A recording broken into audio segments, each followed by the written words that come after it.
Hello, happy Tuesday, everyone. Welcome to our weekly live stream talking about digital transformation and all things related to the people, process, and technology aspects of digital transformation. I'm going to introduce my guest here in just a second, but just real quickly, a couple logistical things. We're streaming live today on YouTube, Twitter, Facebook, and LinkedIn. So if you're watching on any of those platforms, I'm watching the streams as we're going here. So be sure to drop any questions you have for our guest or for me. Drop any questions in the chat as we get going here. And love to take live questions, and that's part of why we do these live interviews, is just to get some live interaction. And I certainly have my questions I'll start with, but would love to hear any questions or comments that the audience has here. So I'll keep an eye on the live stream here. If you have questions along the way, please feel free to chat them in the live stream, and we'll get to your questions as we go through the conversation here. We do these weekly interviews that become part of my Transformation Ground Control podcast. So we film the interviews live, we edit them, we polish them, we put them into kind of a packaged version of the Transformation Ground Control podcast. So the benefit of watching it live is you miss out on, you don't have to see all the polished version. You can see the raw interview in action, which makes it kind of fun. So excited for that. And so today's topic, though, what we want to talk about today is this is one of a series of interviews that I wanted to have on the show where we talk about people that are in the midst of a transformation. It's one thing to look back fondly on a 2-year journey or however long your transformation might be, and you can certainly look back at the good, the bad, the ugly.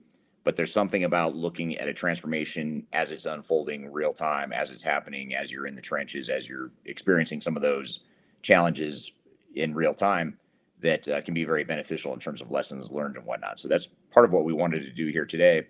And so what I did today is invited a guest who is actually a client of ours, and it is Doug Hanson, who's the director of ERP for a company called Polyconcepts North America.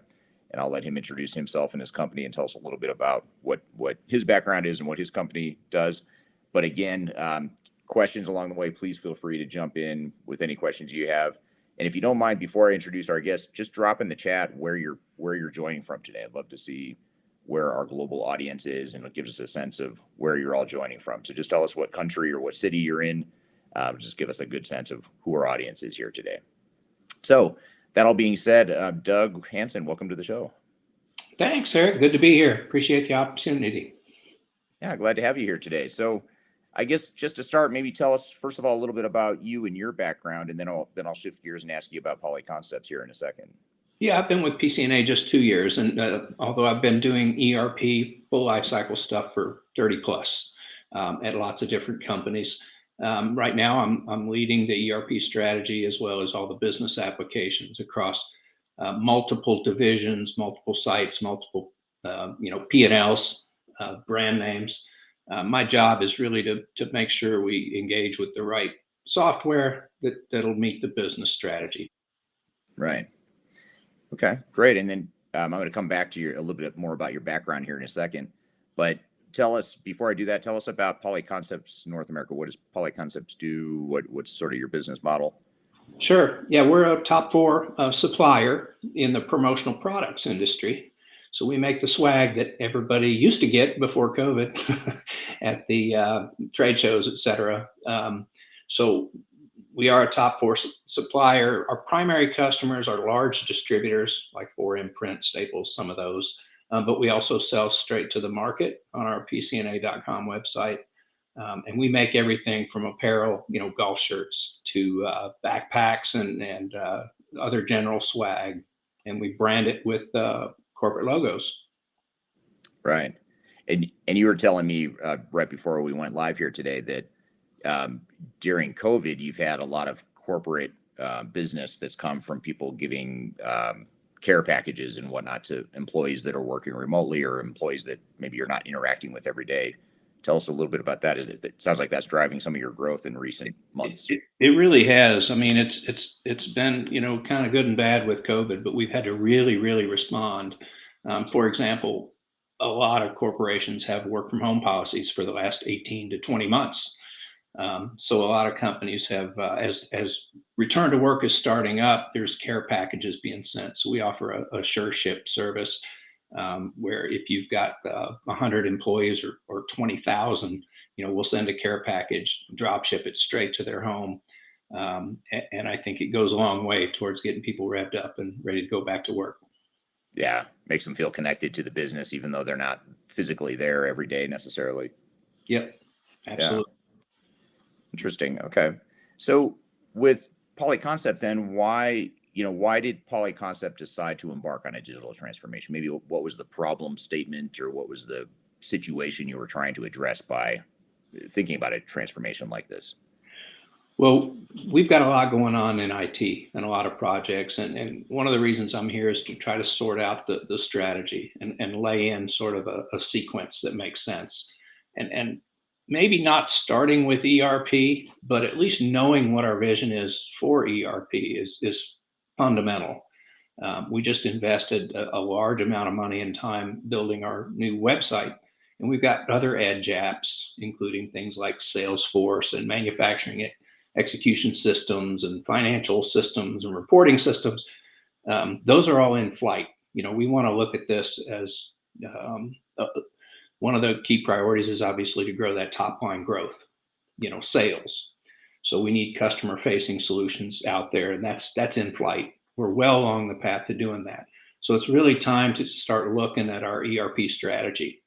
We've got, like I said, multiple brand names all running separate P&Ls, which creates a large challenge with integration. If we want to share resources or inventory across our brand names with different ERPs, we've got several.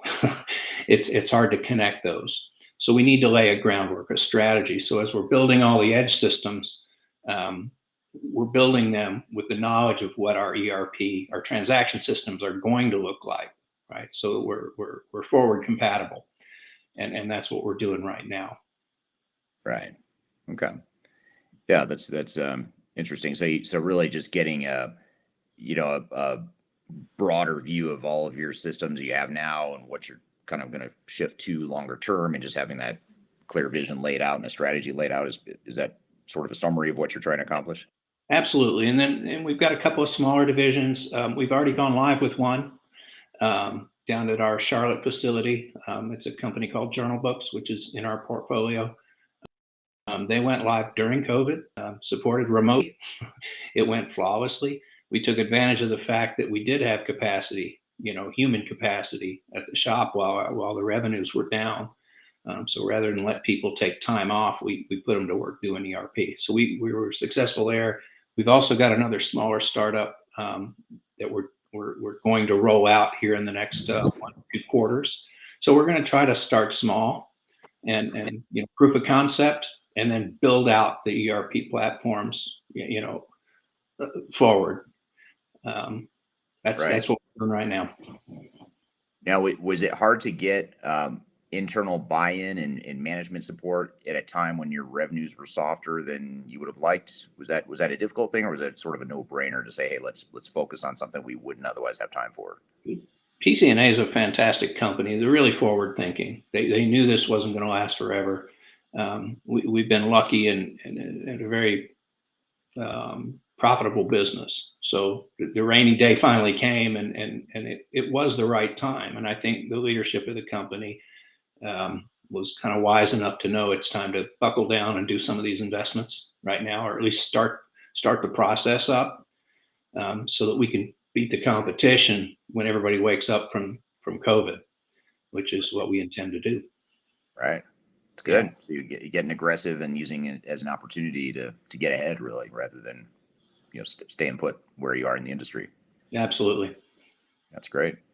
Um, so you started to answer this question a little bit when you were talking about some of the revenue growth that you're trying to accomplish. Which, by the way, before I get to my real question, I think that's super interesting that you say that, because most of the time when you hear of ERP implementation or digital transformation, a lot of times organizations are thinking about reducing cost. How can I be more efficient? How can I scale? How can I do more with less, or whatever? But you guys are really looking at this as not just that, but also a sort of that customer facing side. How can we sell more? How can we increase revenue? Yeah. Yeah. Yeah. And so, you can, and like I said, I've done a lot of these, and sometimes it's more of a cost takeout. the point of view. But our point of view on this is, treat the customers like you want to be treated, obviously, have great processes where it makes it easier for customers to do business and especially repeat business with us. Take those revenues and eventually then talk about optimizing and taking cost out. Go get that revenue, make a happy customer base and grow it.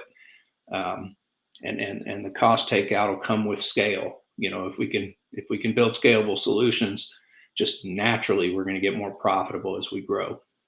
Right. So in addition to that, that revenue growth and making happy customers and repeat customers and that sort of thing, are there other goals that you and your team have for this transformation, or sort of high level objectives you're trying to accomplish? Yeah, one of the things, we're very high volume. Like I say, we do thousands and thousands of shipments every day out of all of our plants, lots and lots of them. Our turn times to print a product can be hours. We don't measure things in days. So efficiency of that process from customer order through delivery and sending the tracking information up to our website and out to our customers, that needs to be compressed. And in a high volume situation, you really don't want to have a pause in the process. So we didn't start out this big. We're a amalgamation of several acquisitions through the years and other things. So processes weren't built for this kind of scale in some cases. And the ERP systems that are here, some of them are 15, 20 years old, right? So there was no sort of chain of custody sort of built into the ERP. Warehouse management systems weren't as robust as a lot of the modern platforms are now. So we need to take advantage of some of that, and that'll shrink that time down to process each of these orders and eliminate a lot of touches. Right. Now, you mentioned the acquisitions that you've had as an organization and some of the brand names you've acquired and sort of folded into the PCNA umbrella. Is there an initiative to, as part of this project or maybe in parallel, to standardize or create common business processes across those different brands? Or are you letting them sort of remain independently operated or sort of semi-decentralized? Or how is that going to work as far as how it all comes together? There's sort of no proactive process right now where we're trying to standardize processes. We don't want to kill the goodness of some of the brand names. For example, our apparel businesses operate a little different than what we call our hard goods, whether it's a vacuum bottle or a backpack. Apparel has got its own quirks, right? So we don't want to come in and engineer processes and mandate certain gates in the process that may not make sense to a product. Right. We need to connect, at the data at the higher level in terms of things like being able to share workload around the plants and that kind of level. But at the individual plant level, we're not going to kind of mandate it's got to be exactly the same. And frankly, we haven't decided whether we're going to have one common ERP platform across. We just need them to talk to each other, right? So we're going to take them on a case by case. Now, if we pick a great ERP that'll work for one business, there's a very high likelihood the blueprinting for the next business will go short, and it'll become obvious that, that's the right decision. Whether we create a single instance or multiple instances of the same ERP is really to be determined. We're still early in that journey. Yeah. So you really do have an open mind in terms of determining, based on what kind of technologies are evaluated and which ones ultimately are selected and implemented, that would sort of determine whether or not that becomes a common platform. Again, it goes back to we're top line motivated right now, right? So we're not going to pull the guts out of a great business that's making money just to standardize it, right? Right. Yeah. So before I get to my next question, just a couple, just to sort of touch base back with our audience here. I had asked you to sort of drop in the chat box where you're listening in from today or where you're joining us from. We've got people all over the world here today. We've got Cleveland, Ohio, United Kingdom, Vietnam, Toronto, Myanmar. So people all over the world. So appreciate everyone joining here today. Well, shout out to Toronto. We've got a facility up there. called Trimark, and we like our Canadian friends. And we also have a facility called T-shirt and Sons over in the UK. So Oh, there you shout go. out to Dover, UK as well. Yeah, so you've got your geographic coverage is covered here too. Yeah, it looks like we've got a couple people from UK actually. So thanks everyone for joining. And again, drop any chat or drop any questions you might have in the chat box here, and we'll get to those questions here as we go. Um, so I know you're early in the digital transformation journey, but just so far, based on what you're seeing so far and where you are right now, sort of looking around you in the trenches as you're sort of entering the battlefield, if you will, of transformation. What are some of the early lessons that you're finding, like things that are kind of standing out as big ahas or surprises or just general lessons? Well, first of all, the ERP journey is not an IT-led project. It's a business strategy that needs to be 100% supported by the executives and the ownership or the corporation, whichever style you're used to. And we have that here. It's 100% business driven, strategically aligned. So that's a good thing. You know, what are some of the things that has made us think? Well, the other thing that I brought when I came on here is, like I said, experience doing ERPs, and there was a little bit of a shock when they found out we're going to have to take the best talent out of the business for an extended period of time to go do this journey, right? You don't get to just sit in a meeting and say, here's how you want it to look, and then wake up in a year and have a new ERP. This is a full-time job for multiple people, for multiple functions, so that you build it correct. Right. So that's interesting. So how, at a high level, then, if you don't mind sharing, just rough order of magnitude, how many team members do you have that are full time on the project, or maybe are there others that are part time on top of that, or how does that team composition look right now? Well, right now, like I said, we're still early. I don't want to give out numbers because some of the people may or may not have been invited to be on the team quite yet. So we're early in it. But for some of the smaller sites that we've already gone live, we tend to outsource the sort of technical work, right? But we keep the business process mapping and the power user involvement in-sourced. In other words, internal resources. So for smaller sites, I'd have 8 to 9 people engaged business, a couple IT people just to handle interfaces and reports, the classic RICE, and then we pull in consultants to do the configuration and all the work that hopefully only needs to be done once um, along the journey. Gotcha. Okay. Um, you question we have from the audience, which is actually a really good one, and it sort of dovetails into that talk about the team and this whole concept of embarking on a transformation while revenues are low and at a time when there's so much uncertainty in the world. But how? So this is from Lippy on LinkedIn. She asks, "I'd be interested to know how long is your transformation journey, and how do you keep the motivation going?" So do you know Yeah. yet how transformation will be, and have you had any issues yet? Sort of keeping that momentum and that motivation high for the team that you have. So I'll start by saying we are not going to go in with a mindset that we're going to make the software fit the business. Sorry about that. We're going to go in fitting the business to the software, right? So one of the reasons that we're in such a bind right now is because we've got 15 or 20 years worth of customization done on old platforms, which is unsustainable. It just gets more expensive over time.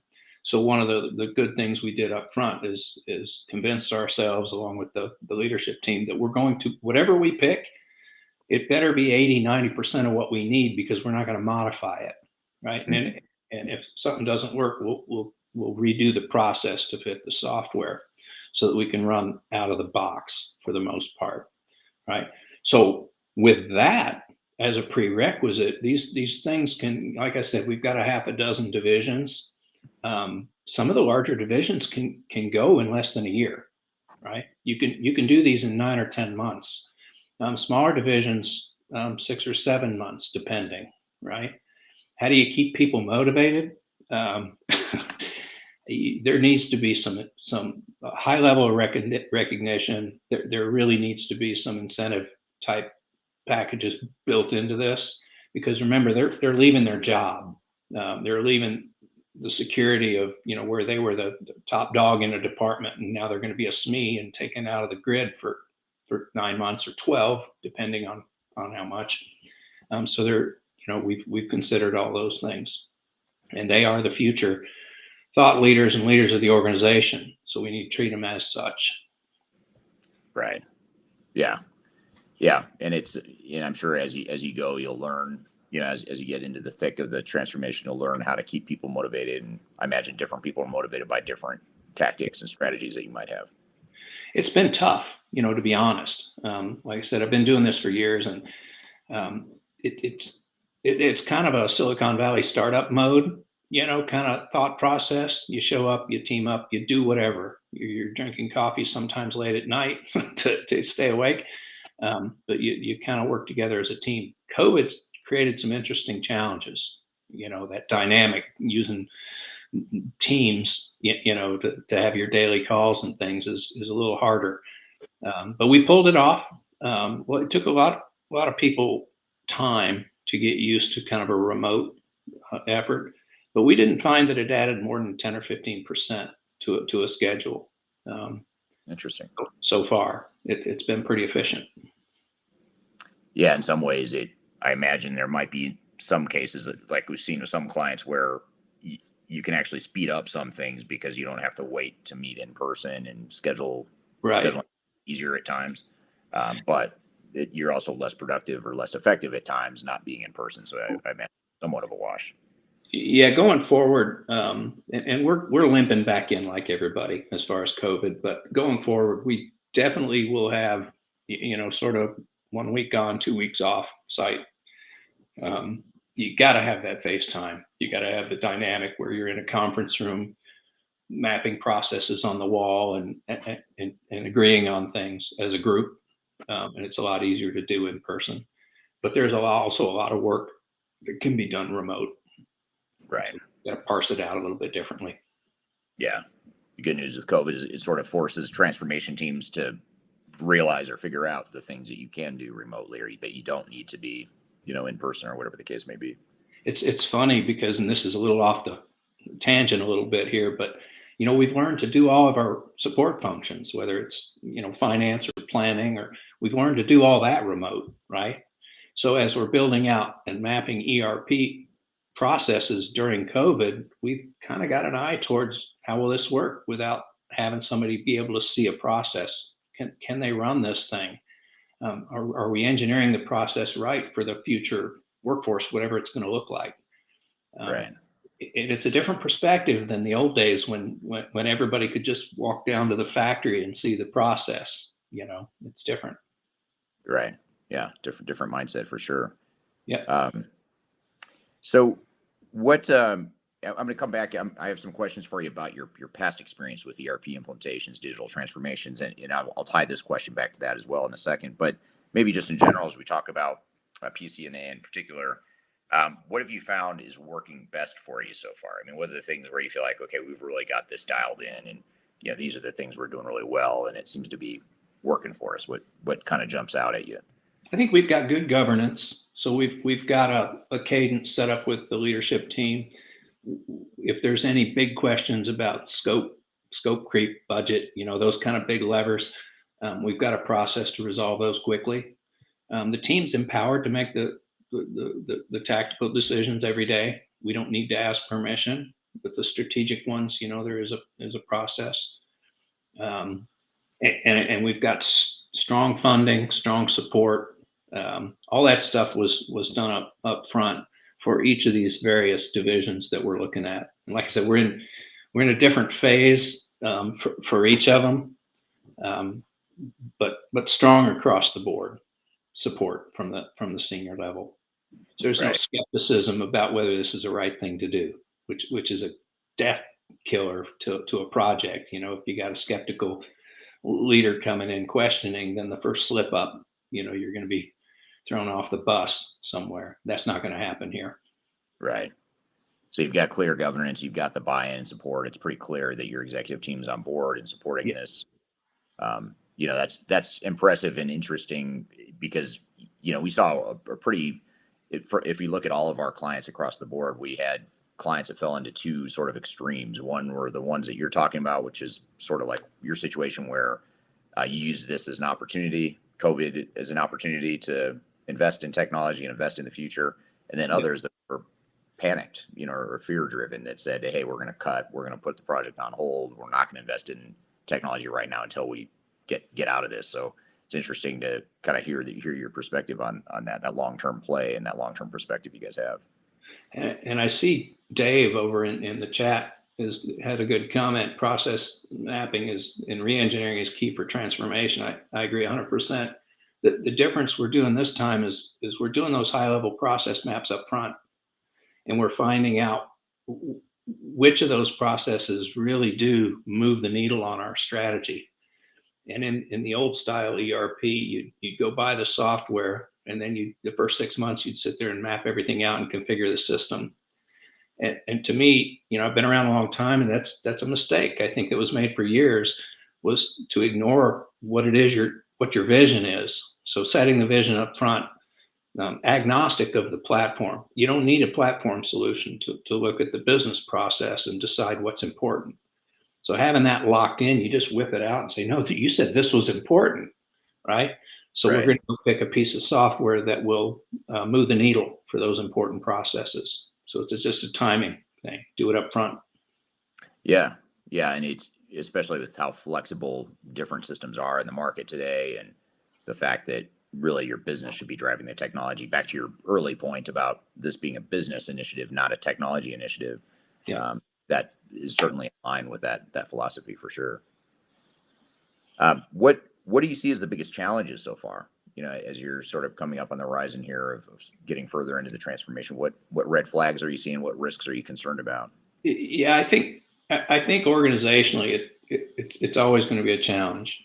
There's this argument that if you go to each department and you say, I need a good resource to represent purchasing or whatever, if you're doing an ERP project or whatever the functions are, they're either going to give you their best and brightest, or they're going to give you somebody that's extra, somebody they can afford to do without. It's a bad idea to take the lower performer and stick them on your most important project, but that tends to happen. So one of the challenges is our governance process doesn't allow that to happen, right? So we're gonna have a process, and we're gonna engage HR, and we're gonna do our due diligence to make sure at each of the sites we've got the right people. And so sometimes you can't just pull them out, and we may have to delay a start until we can go do some hiring, some backfilling, which is all part of the cost of doing these things. Because you can't have people working part-time on an ERP project and then have their day job to worry about. It often doesn't work. It may work in a small deployment, but it wouldn't work in a larger scale, multi-hundreds of $1 million type division. It just won't work. Too much Right. going on. So that would be probably one of the biggest challenges. Yeah, just making sure you've got the right resources, and it's not just a number, but making sure you've got the A players, and the people that I imagine are probably the hardest to pull out of your day-to-day operations are the ones you most likely are going to want on this project. Yeah. And just sort of some insider baseball stuff, if there's any other IT people on here. The other challenge is sometimes you get kickback from internal IT teams because they don't like the technology or the platform or the database or some other thing, right? And it's a bit nerve-wracking for people that have been working sort of on the Microsoft stack for the last 10 years to say you're going to go off of that, right? Mm-hmm. So we can get in our own way a little bit too. And that's always a concern, what's going to happen to my job when this strategy gets rolled out, kind of thing. So we're working on that, the change management associated with that, and career pathing and all that.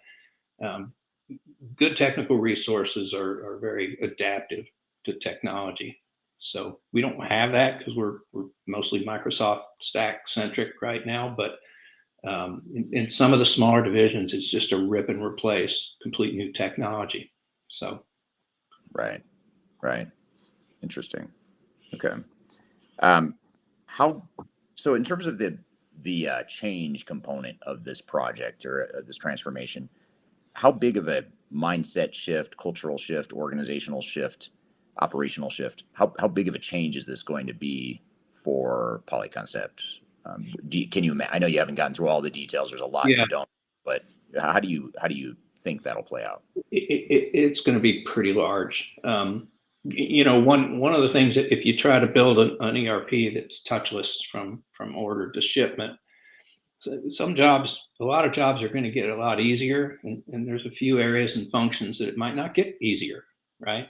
And Mhm. so the tough part is, telling somebody they've got to enter a data point so that we have that data that we can ship up to the website, for example, is extra work.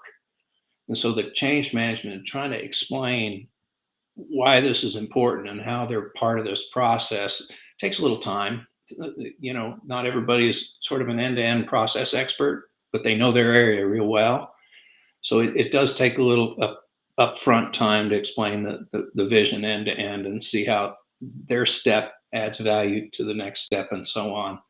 And in an integrated ERP, it's obvious to those of us that do it every day, but it's not to those that do a specific function. Right. Yeah. Now, compared to other implementations you've been involved with in your career, which I'm going to sort of lead into here, but how does this the magnitude of change here at Polyconcept, how would you compare that to other Yeah. implementations you've been involved with? Much less here at PCNA, just because we're not mandating common processes. We're not Mhm. putting a bunch of thou shalt do it this way out there. We know what our end game is, and we know what the high priority needle moving processes are. So we're going to focus on that. All the stuff in between may not matter.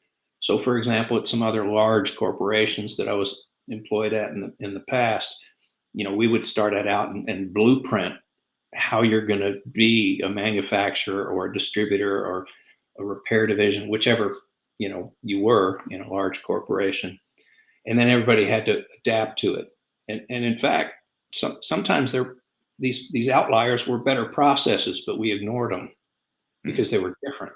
you Right. know, so we're not really going down that path quite yet. So it's going to relieve a lot of the stress. I think we don't typically when you get people in a room, they can figure out a process and how to make it work. You just don't allow software mods, but you can allow process changes. As long as the output meets the criteria, then how you get there is less important. Yeah. Yeah. Yeah. And I think that's interesting because it sounds like the valuing the flexibility and each of the brands to be able to service their customers the way they need to is more important than Yeah, being right. I hate to use the word right, but being right in terms of what the right answer is or the common answer is going to be for business processes. It sounds like that's less important than just making sure that you've got the flexibility and the visibility into the operations. yep, exactly. Yep. So is part of your transformation, by the way, is it looking at not just the core ERP system, but are you also looking at some of these edge technologies, like you mentioned, MES, manufacturing systems, as well as Salesforce? Are you looking at everything, or just mainly that core back office ERP function? Yeah, everything is the short answer, and the reason is we're not, a heavy manufacturer. In other words, we're very light. The routings are one or two lines. Print this logo on this product in this position, right? So we're a distributor first, and a decorator slash manufacturer second, and so it does it's a little bit different than some of the other ones I've done in the past. Right, right. Okay. Um, and then when you think about just some of your past experience, then with other implementations you've been involved with, what are some of the three or four major lessons or sort of the major success factors that you would you've taken away from those experiences that you're applying here at Polyconcept? So to re-say the question, what are we not going to do here that we did before wrong? Right. That is a good way to put Yeah, so we're not going to allow scope creep. Unless there's some kind of compliance or legal reason, we're just not going to allow customization, right? Um, we're not we're not going to treat this. What is the saying? Good, fast, and cheap. Pick two, right? So we want to go fast to the extent that we don't break something. We don't need this thing to be a 2 or 3 years at every division. It really should just get deployed as long as we stay within scope. So we're going to manage that very, very carefully, and no individual is going to have the ability to change that scope decision. Um, we're going to get locked and loaded with the right budget. Um, it's always a bit of a political game to come in there and do the tap dance. Well, I can do this for X millions of dollars, or I can do it in this many months.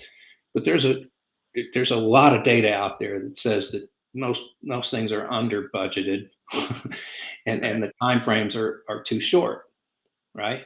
So give people a target that's actually achievable, right? And that's what we're doing here. We're not getting unreasonable and expecting people to work 20 hours a day to go hit a number that's frankly going to yield a bunch of errors because people were too tired to get it right. Right. Keep it simple, start small. We're not going to go through 6 months of blueprinting at each plant. We're going to stand up the software, load the data, and go run a conference room pilot and find out why it won't work, right? Right. We're More of a going to gap come out with analysis. a list of things to fix, or maybe a config tweak or this or that, and then we'll do it again. And we'll do it as many times as it takes, but it tends to take longer than people think. So in the past, it's a valid leadership strategy to impose targets out there, knowing you're going to miss them. But most people are smarter than that now. If you put your best and brightest on a team, they'll figure it out fast. you Right. know, and then you're losing the momentum. People don't trust the dates or budgets they're given, so therefore they ignore them, and that's a losing strategy.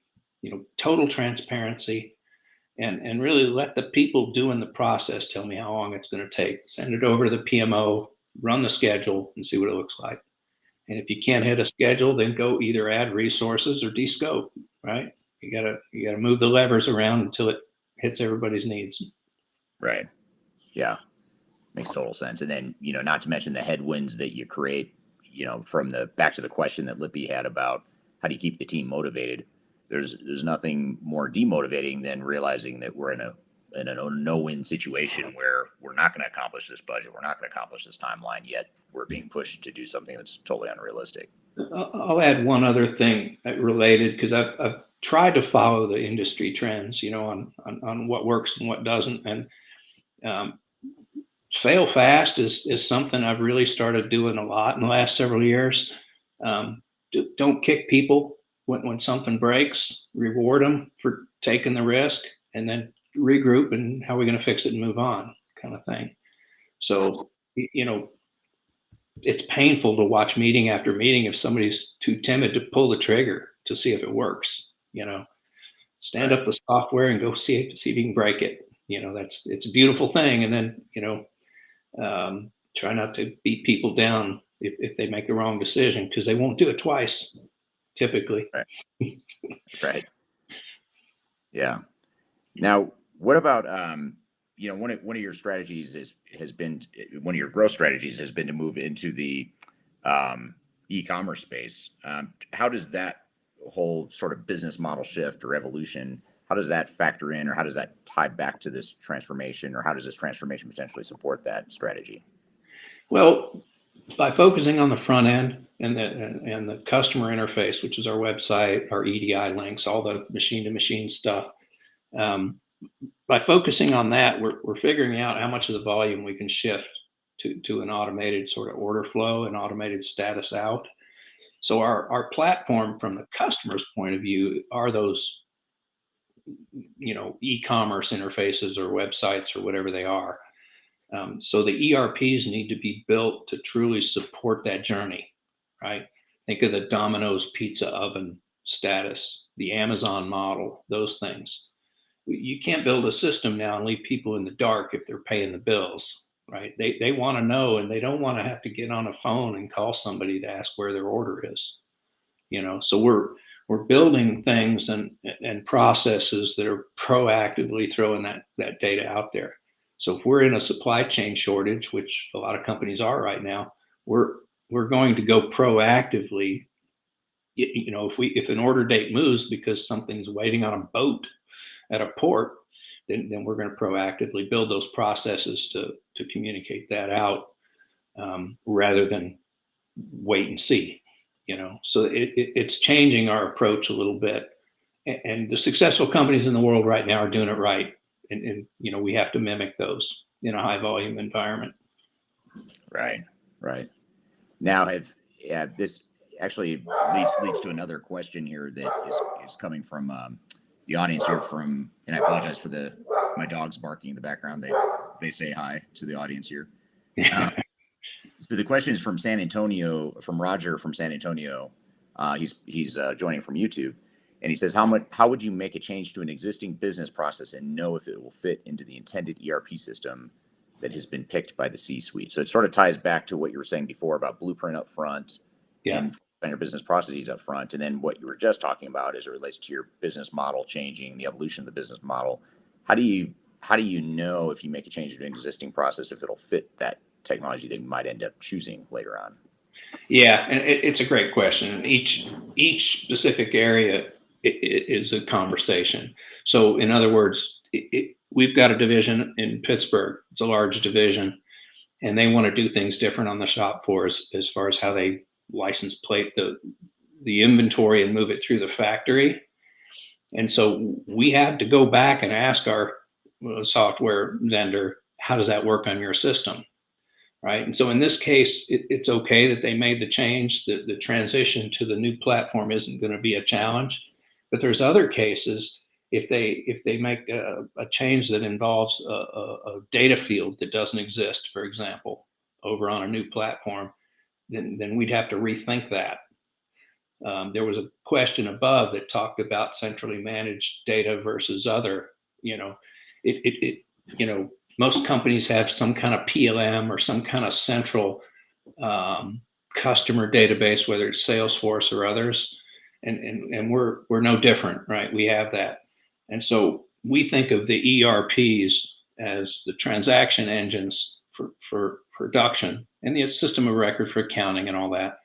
We don't think of it as our customer relationship management solution or any of these sort of corporate things. So where we have things like credit management that cut across all the divisions, we need that customer to be managed up above the ERPs, right? And we need that credit limit established at a higher level and then pushed back down to the ERP. So we have to look at everything happening right now and make a judgment call. And so that, this is a multi-year journey. And so you want to taper back a little bit on some of the radical changes you're doing to make things better on the old process. But we're not going to call it code freeze because nobody should have to wait 2 years to, businesses are always evolving. So it's not easy to the question. It's got to go through this process, the committee. As the ERP team gets smarter and smarter, as the super users learn the new system, then they can answer those questions directly from the business rather than it having to go through a committee.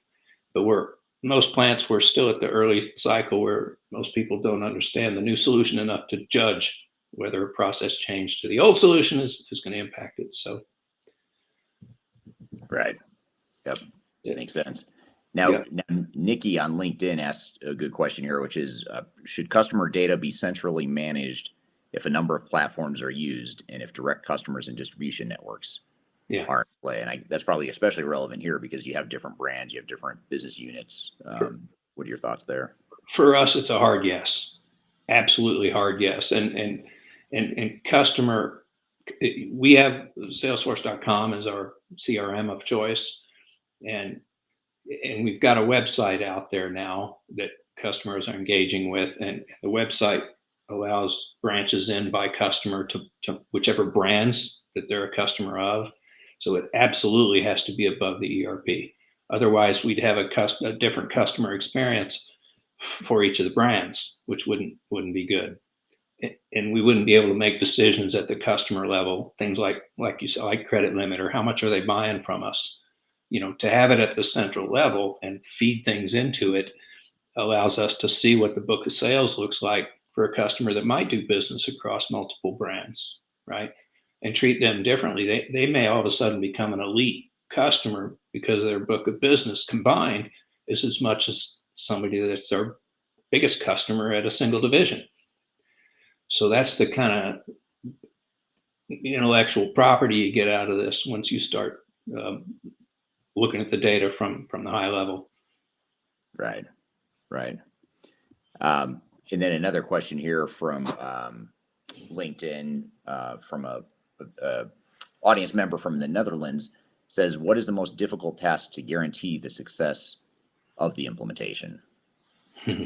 Is it to adapt the IT software to the business process? Is it to train employees to use it properly? Is it to push management to implement strategies and a clear vision? What would you say?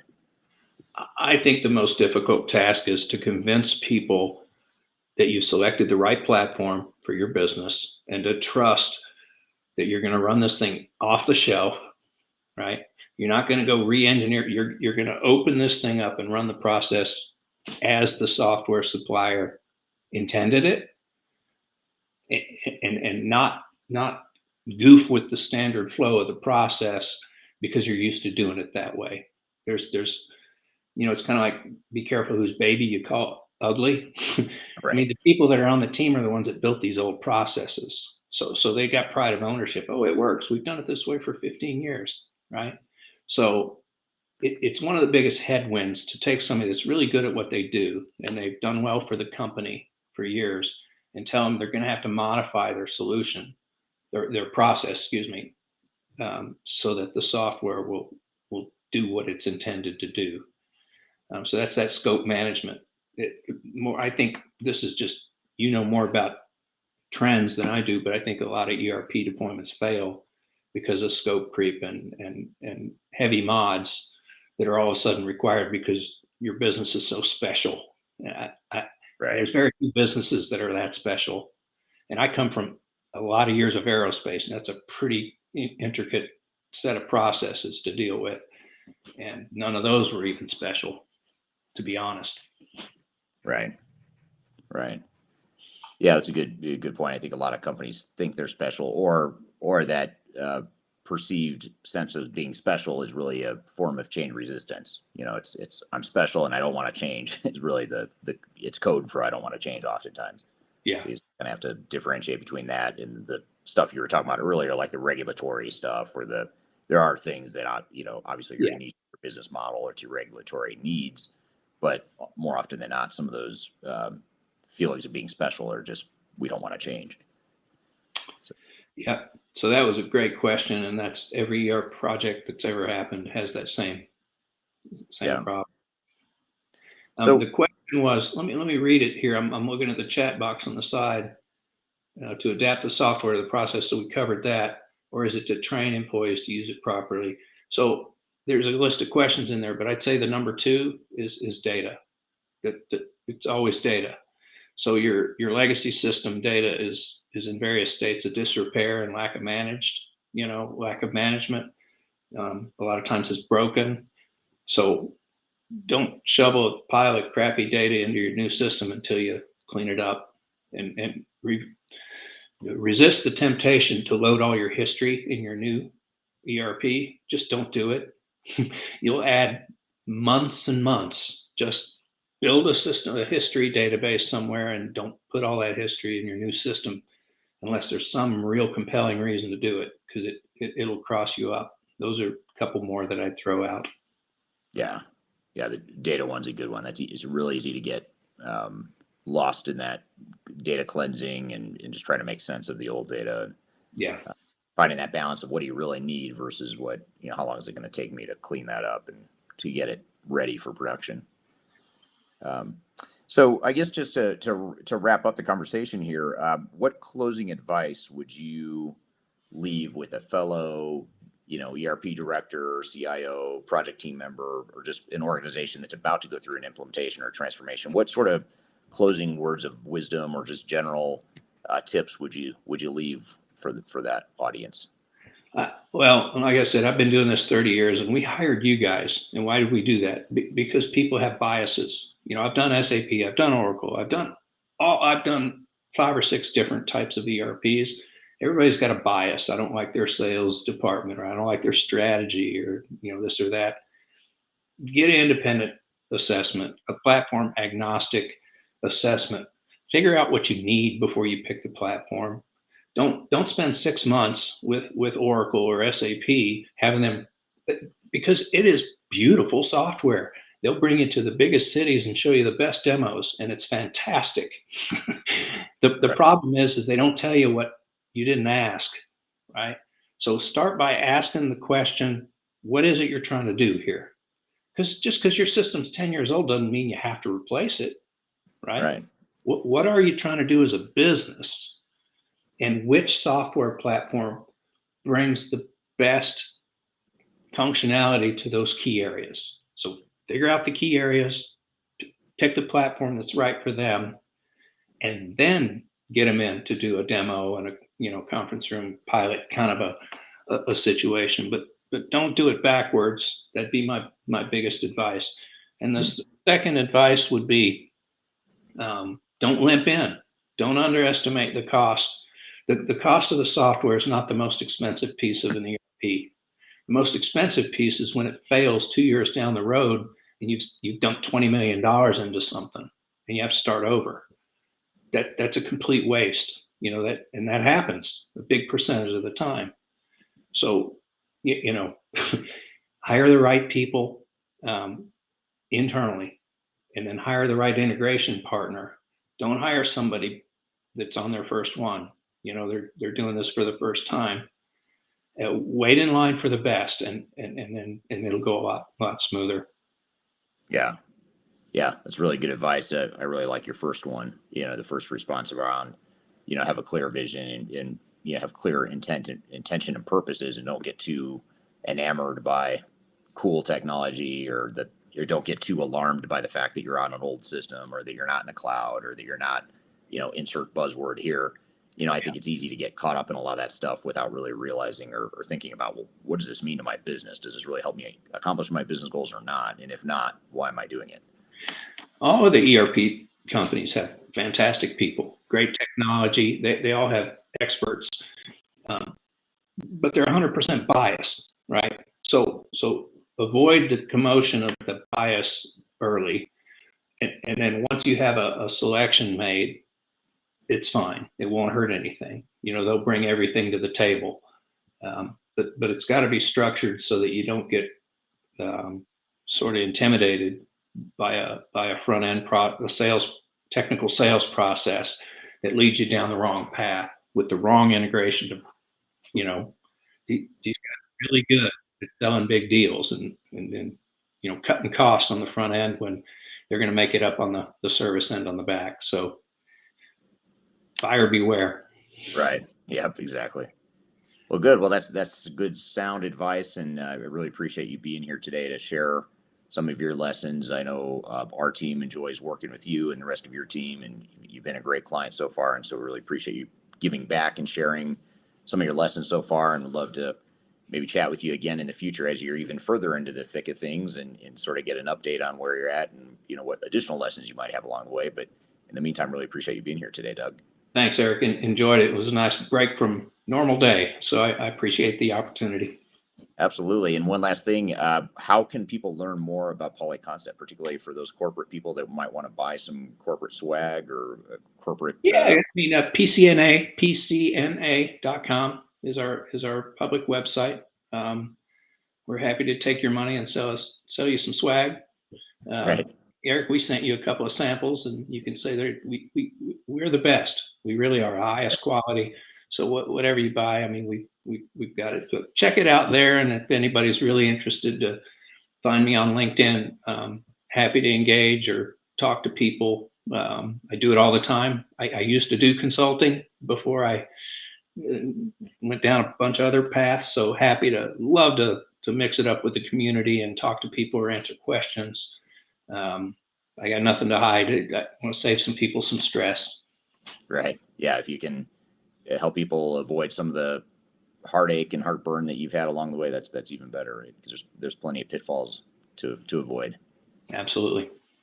All right. Well, thank you very much, Doug. Thanks for being here, and thank you to the audience for your great questions. Appreciate you joining here today. Please feel free to share this interview with others you think might be interested, and watch out for our Transformation Ground Control podcast that will be released a week from tomorrow. So I guess that would be November 10th. That November 10th episode of Transformation Ground Control will feature this interview among other content that we'll have in that podcast. So thanks for being part of that, helping us create the podcast, and look for us every Tuesday here on LinkedIn, YouTube, Facebook, Twitter. So thanks again, Doug. Thanks to the audience. Have a great week, and we will see you all soon.